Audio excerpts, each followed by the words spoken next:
Do you know what my job description is? Magic.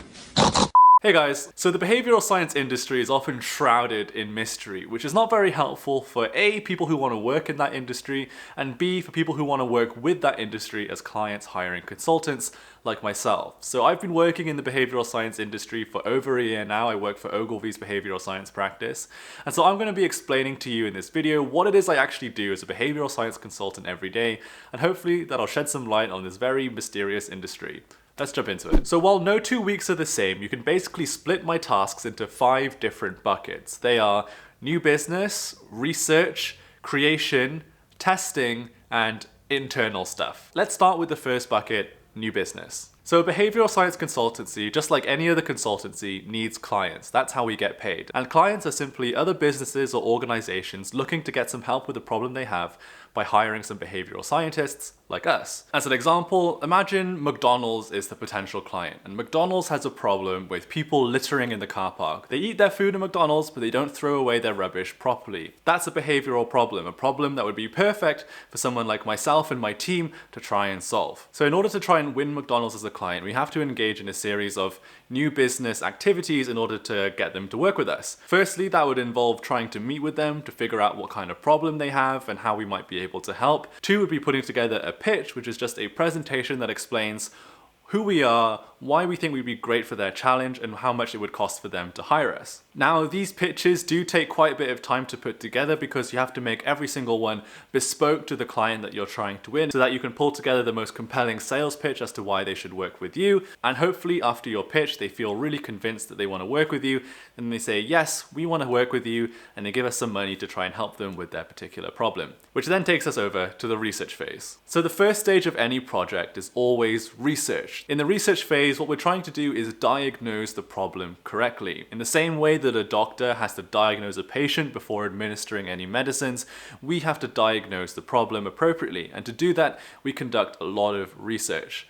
Now that research might be desk research by doing things like reading literature reviews and reading academic papers that have looked into this topic before. We also do things like conduct interviews with customers, with our clients, with staff who work in these places. And quite often we do something called a COM-B analysis. Now I won't go into too much depth as to what that is, but what that is basically using a very popular behavioral science model to try and pick apart and diagnose what the particular barrier to people engaging in the desired behavior actually is. So in this case of McDonald's, the desired behavior is getting people to throw their rubbish in the bin. So we would do a COM-B analysis to try and figure out what exactly is the reason why people aren't engaging in that behavior, aren't throwing their rubbish in the bin. So after we've conducted all of our research, which typically takes about 4 to 6 weeks, we'll then go back to McDonald's and say, hey, we've done all of this research, we've done our COM-B analysis, we've compiled all of this data together, and from our understanding, we think that the reason why people aren't throwing their rubbish into the bin is because they don't feel motivated to do so. They have plenty of opportunity to throw their rubbish away, there's plenty of bins around, but they simply don't feel motivated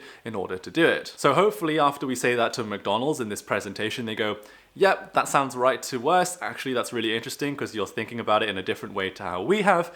Go ahead and come up with some ideas for how we can overcome this motivational problem. And that's when we move on to the creation phase. So the creation phase is my personal favorite stage of the entire process, and that's because that's where we get to be very creative. In the creation phase, what we're doing is taking all of that research that we found in the research phase and then generating ideas and refining them based off relevant behavioral science principles. This process involves a lot of brainstorming, working in teams, working with the client themselves in order to generate lots of different ideas about how we might tackle this specific behavioral issue. We'll go back into the academic literature, look at how these problems have been addressed by academics in the past, and try come up with solutions that are based off some really solid science. If I just come up with some quick examples off the top of my head for this particular hypothetical case study, we might say, well, we can try do something in social norming. If we tell the minority of people who are littering that most people throw their rubbish away correctly, then they're actually more likely to comply with that majority. So why don't we put something on all of the bins that say 80% of people who eat at McDonald's throw their rubbish away correctly? A message like this might persuade a lot of people to throw their rubbish away, and so that could be one potential innovation. Another idea could be to try and leverage some gamification. What if we put a little sensor in the bin with electronics that played a funny noise every time somebody put their rubbish in the bin?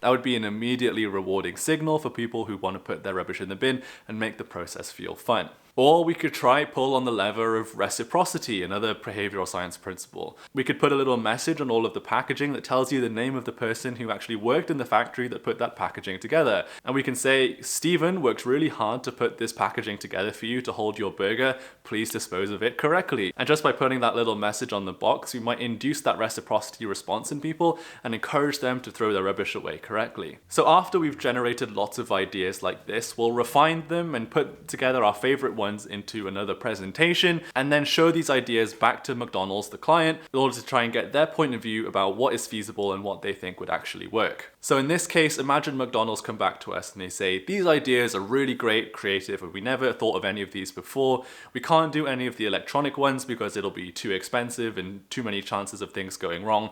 But what we could do is try that social norming message and also that reciprocity message on the packaging, because those are just printed things which are cheaper.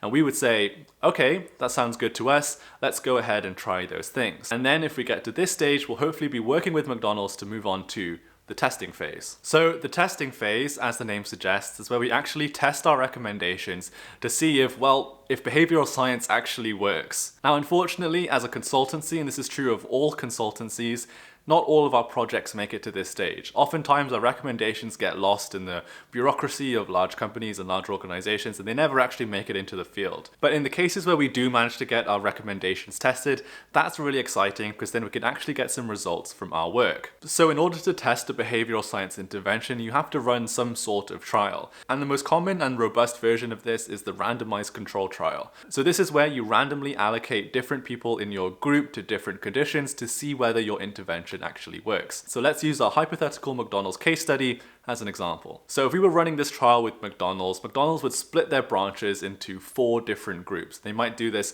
let's say, across the city of London. So they'd say, across all of our branches in London, we're going to run this test.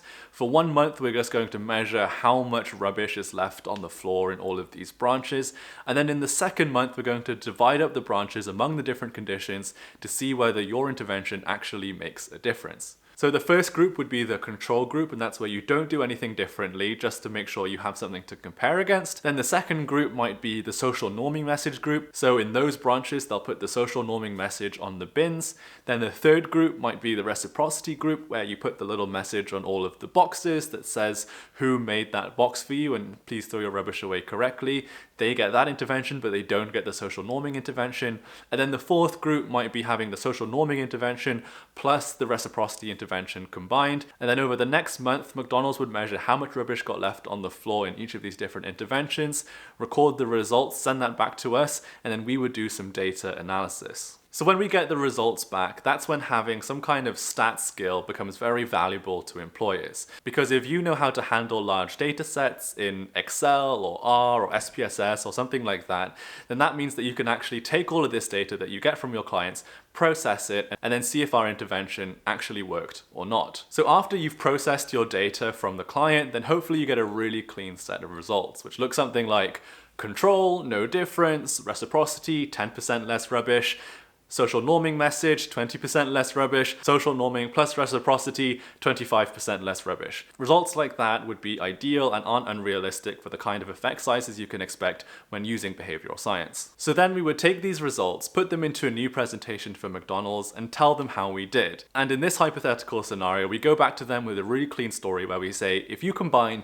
social norming along with reciprocity, you end up with 25% less rubbish in your stores, which would result in this much saving in terms of cleaning costs, and we estimate it would only cost you roughly this much to roll this out nationwide. That isn't my money! That's no money! That isn't my money! Then hopefully McDonald's goes, wow, you guys absolutely smashed it. We're super happy with your work. We actually have another behavioral problem. Our staff don't make Big Macs very consistently. Can you help us with that problem? And we say, yes, of course we can. This is how much it would cost you. And then that whole process of research, creation, and testing starts all over again. So that's the main client work that we do. Then the only other kind of tasks that we do are what I would describe as just internal things that are probably unique to whatever company you end up working for. In my case, working at Ogilvy, internal work would constitute training, learning the skills that make me a better behavioral science consultant, but also organizing events, most notably Nudgestock. And I spent a large part of my year organizing Nudgestock because it is this huge event that requires a huge amount of planning, and so I was heavily involved with that, and so that's another big thing that I was doing this year, is organizing Nudgestock. So hopefully you guys found this video useful. I know that before I got my job in behavioral science, I would have loved a video like this to just explain exactly what goes on in the industry and just demystify the whole thing. So if you found today's video useful or enjoyable, can you please give me a thumbs up down below because I really appreciate it. Subscribe for more behavioral science content, and I will see you guys in the next one. Bye bye.